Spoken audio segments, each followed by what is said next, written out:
Iranians तो ये चाहेंगे ड्रैग करें कि एक हफ्ते की और बात है, ये जाएं बीजिंग, और जैसे कि आपने फरमाया कि बहुत वीक पोजीशन में होंगी, तो बाय सेम मेजर ये तो ईरानियंस के लिए एक स्ट्रांग पोजीशन होगी, एक उनकी स्ट्रेंथ स्टेब्लिश होगी इस समिट में यूएस चाइना के दरमियान। Is that right?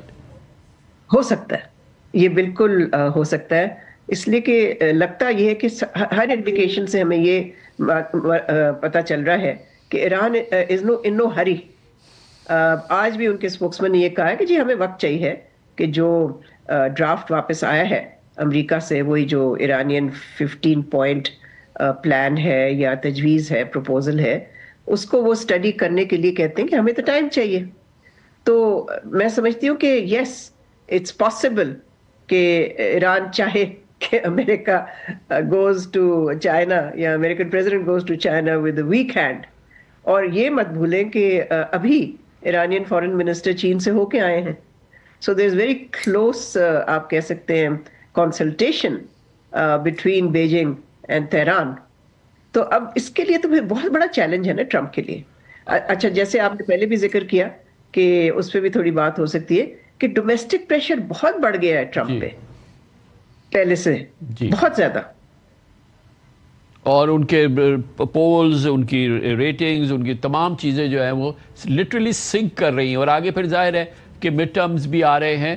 और मगर इसके साथ ही एक बात है ना कि जो चाइना की पब्लिक पोजीशन है, नॉर्मली शायद ये लोग, जो हमारा अंदाजा है कि इतनी डबल टॉकिंग नहीं होती, वो बड़ी क्लियर कट है कि जी कि स्ट्रेट ऑफ हॉर्मुज़ खोलना चाहिए और ये जो इसका नॉर्मल ट्रैफिक शुरू हो, और ये सारी चीज़ें जो है इंटरनेशनल ट्रेड के लिए इस वक्त बहुत बड़ा प्रॉब्लम है, ये खुलना चाहिए। तो परहैप्स ये ग्लोबल इसमें तो कन्वर्जेंस है ना कि अब स्ट्रेट खुले किसी भी सूरत से। और एक कन्वर्जेंस ऑलरेडी हो चुकी है डॉक्टर साहबा के, ईरान की बड़ी स्टेटेड पोजीशन थी कि पहले आप स्ट्रेट ऑफ हॉर्मुज़ खोलें और उसके बाद जो न्यूक्लियर है या दूसरे मामला थे इनको आप डेफर करें, हम एक टाइम फ्रेम रख लें, उसमें हम बात कर लेंगे और डायलॉग हो जाएगा और हम इसको सेटल कर लेंगे।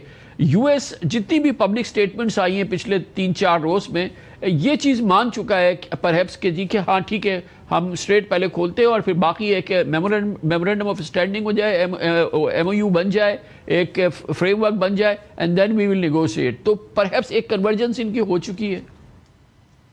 हाँ, काफी हद तक आप ये कह सकते हैं कि कन्वर्जेंस हो चुकी है, पर इसका मतलब ये नहीं है कि टोटल एग्रीमेंट है। अगर टोटल एग्रीमेंट होती तो आज तक वो एमओयू जिसको कहा जा रहा है वो साइन हो चुका होता। लेकिन ये जरूर है कि जो रोजाना सदर ट्रंप अल्टीमेटम्स और एक थ्रेटनिंग लैंग्वेज इस्तेमाल कर रहे हैं, आज जो उन्होंने या शायद कल जो लैंग्वेज इस्तेमाल की, वो तो बहुत से लोगों ने, जो मुबसरीन हैं, उन्होंने तो ये इंटरप्रेट किया कि वो हिंट कर रहे हैं कि मैं न्यूक्लियर ऑप्शन भी इस्तेमाल कर सकता हूं अगर ईरान एग्री नहीं करता on the draft that the Americans have sent. तो अगर ये सही है तो फिर ये भी सवाल पैदा होता है कि देखें, अगर 2-2.5 महीने के बाद भी, इतनी मिलिट्री फोर्स इस्तेमाल करने के बाद भी वो ईरान को सरेंडर नहीं करवा सके, तो ये इस तरह के अल्फाज इस्तेमाल करने से इनका क्या ख्याल है कि ईरान मान जाएगा? वो जो लकीर इन्होंने खींची है अमेरिका ने, उस पर वो दस्तखत कर देगा? Not possible. तो एक मैं समझती हूँ कि एक ये अनरियलिस्टिक एक्सपेक्टेशन भी है वॉशिंगटन की तरफ से। लेकिन ये जरूर है कि ईरान नहीं चाहता कि इतनी तवील जंग हो। उन पे भी देखें मुआशी प्रेशर कोई कम तो नहीं है।